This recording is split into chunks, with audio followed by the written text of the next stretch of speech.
In this video, we'll cover the new steps involved in running the Lead CNC. This video is going to serve as your official retraining. As always, if you're unsure about anything or have any questions at all, please don't hesitate to ask us. Email us at tools@area515.org, or you can try and catch me, Jake, or Caroline in the hallway sometime. There's no bad questions, only good learning opportunities. Yeah, it's so boring already. Not a TikTok video. I'll do my best to keep it short and sweet and to the point as much as possible. Oh, thank goodness. Not a TikTok video. Now, this isn't going to go over all of the physical changes we've made to the machine. Just know that we've made it much sturdier and much more rigid. It's so beefy, we have to check its cholesterol. What we will go over are the new things that you need to do when you run it. And let's start with the biggest change of all. The spindle is now computer controlled. The RPM is set in the G code rather than having to set it by hand every time, which is great because this means when you're running a file, if something is sounding off, you can adjust the RPM up or down depending upon what you need. So it gives you much more flexibility when you're executing a toolpath. The old spindle maxed out at 30-some thousand RPM. This one maxes out at 24,000 RPM. Wait, does that mean that all of our tools and settings in the database? Yes, most of your bits and settings are probably deleted inside VCarve. Sorry. So right now we are on version 12 of VCarve, and version 12 still has a bug in it. So let's start there.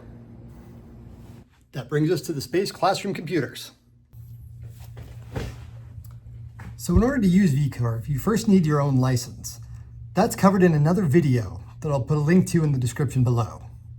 If you don't have your license yet, you'll need to take care of that first. There are now two tool databases available. One is called Local, and the other is called Area 515 Tools Database.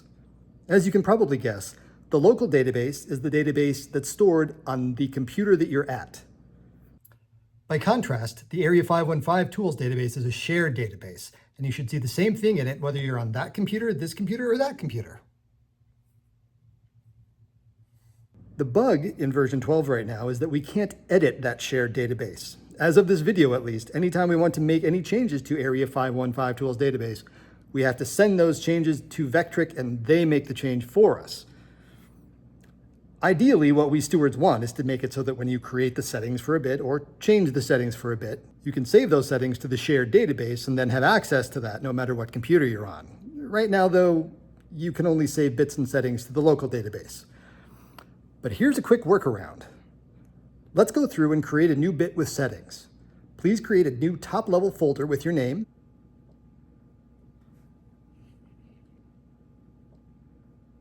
And then add your new bit under that.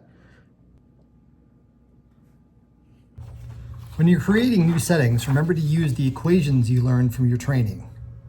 There's a new copy of it up on the wall here. Click Apply, and voila, I have a bit with settings saved. Now, here's the workaround that allows you to bring these settings to a different computer. Click on the folder with your name in it, then go down to that image of a disk. That's the export tool. Click it, and give this group of bits and settings a name. I like to put the date first and then a quick description of what bits I'm exporting. Go to your folder in the member files, then click Save. If you go to your folder in the operating system, you'll see a .vtdb file. That file contains all the bits and settings that you just exported. Now you can put it onto a thumb drive, email it to yourself or whatever, and then you have it the next time you use VCarve, no matter what computer you're at. To import the tools and settings back into the tool database window, click on the folder icon that's next to the disk icon. This is the import function. Click it, navigate to that .vtdb file, and click Open. The bits and settings will appear in the local tool database. Hopefully at some point we'll be able to start editing the Area 515 shared tools database. But until then, we'll just have to keep monkeying around with importing and exporting. Now let's go over to the CNC and I'll show you the new storage drawer. Along with the improvements to the Lead CNC itself, we've also added this handy-dandy drawer. It's easy to reach and it has an assigned spot for everything. As you can see, the wrenches are here. Reusable screws and screwdriver bits for securing your work to the spoiler board are here. Collet and collet nuts are here. Back here will be for tape and super glue, and over here is publicly available space-owned bits. So when you're done, make sure you put everything back where it goes. Please. I've tried to make it easy. It's your job to keep it that way for everyone. All right, now let's run through the process of CNCing something from start to finish with focus on what's new. You start with a design, usually a vector design that you've obtained or created in CAD, Inkscape, or whatever.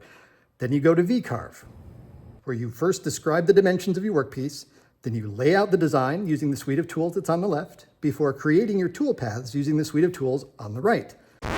Remember, at this point you're going to have to recalculate the feed and speed rates for your bits because of the new spindle. If you need help with that, please contact me, Caroline, or Jake. Thanks a lot. I'm sorry. Once you've previewed how your work will come out and are satisfied, that's when you save the toolpaths to the official Lead CNC USB thumb drive. You take the thumb drive over to the Lead CNC where you follow the checklists to get everything ready to run. And the first new item on the checklist is blowing out the collet and the collet nut. Before mounting the collet and collet nut onto the spindle, you need to take them over to the air compressor in the auto shop to blow them off, get any dust or dirt or any grime off of them. Fortunately, this is very easy. Pick them up, take them over to the air compressor. If the little gun doohickey isn't on the end of the hose, take a second to put it on by pulling back this ring here and shoving the end into the doohickey onto the hose. Then you turn this valve and commence blowing.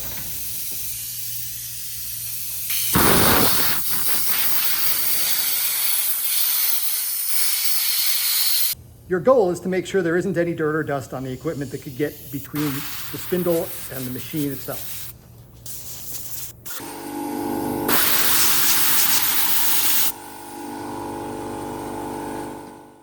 Once completed, make the valve parallel with that pipe again and hightail it back to the lead.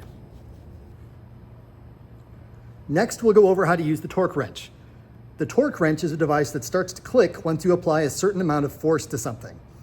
You tell the torque wrench how much force to click at using this dial here. We want to screw on the collet nut using no more than 15 foot-pounds of force, or pounds-feet, it doesn't really matter. I've tried to make this torque wrench as easy to use as possible with these vinyl markings on it. See, at the start, this little green line here should be showing. If it's not, we'll come back to that. To set it, simply pull down this silver ring and rotate the black handle portion to the right all the way around once. Back to the point where the little orange arrows line up again, and the green light is hidden. Release the silver ring and you should be ready to go. Put the 30mm wrench attachment on the end.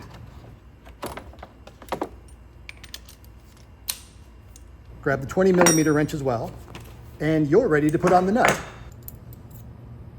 First, screw the collet nut up as high as it can go using your hands. Once it gets too snug to turn by hand, you put the 20mm wrench on the spindle and the 30mm torque wrench around the collet nut and start turning. Once you hear the click, stop. The torque wrench will tell you when you've reached the force you want, but it will not stop you from over-tightening. Let's see that again, this time with cool computer graphics.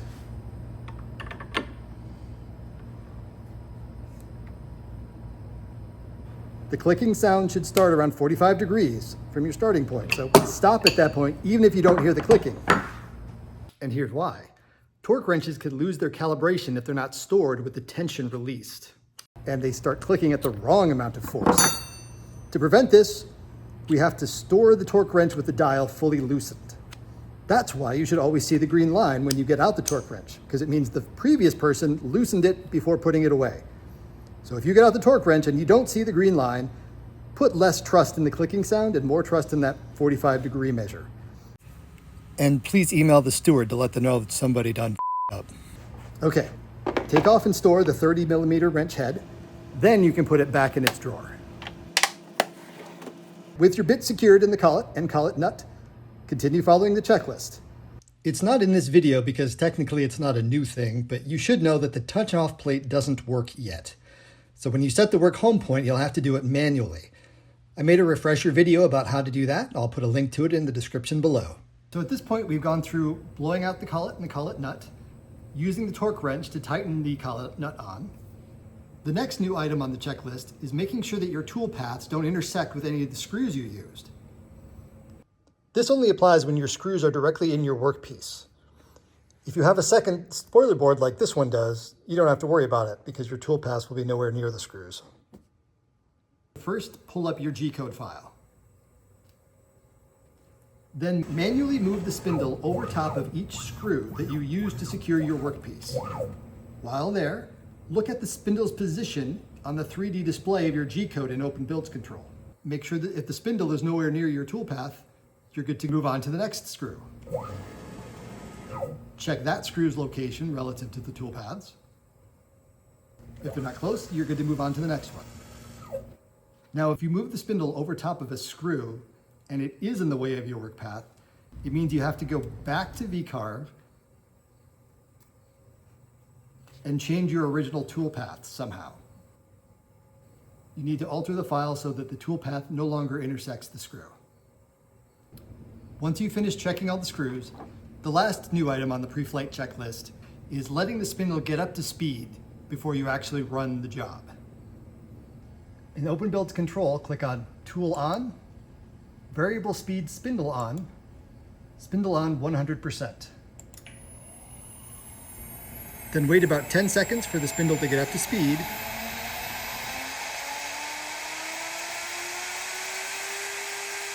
And then go ahead and click Run Job.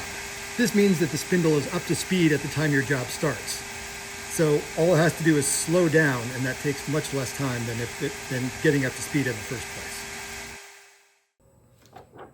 And that completes the new items on the pre-flight checklist. Are we done yet? And now that we finished the job, we can transition to the shutdown checklist. First, unscrew your creation.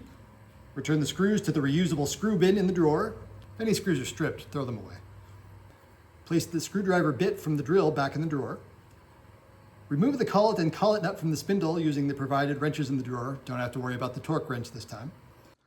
Once the collet nut is off, gently remove the collet from the collet nut. If you can't get the collet out of the collet nut with your hands, you can very, very gingerly use the end of a wrench by rocking it and pressing down on the collet to pop it out. Blow out the collet and the collet nut again, using the air compressor in the auto shop. Then, you also need to apply a little bit of oil to the collet to prevent it from rusting. Wipe it around using the bottle brush. We do this to prevent the collet from rusting. When finished, stow both bits back in their proper places in the storage drawer. Vacuum up all the chips that were created. Come on, don't half-ass this, do a good job.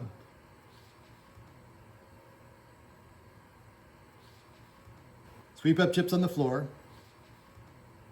Unplug the CNC, and finally lock the CNC computer by pressing the window key and L at the same time. So this concludes the official retraining video for the Lead CNC. As always, if you have any questions, please don't hesitate to ask. Not a bad TikTok video. Thank you. Hey!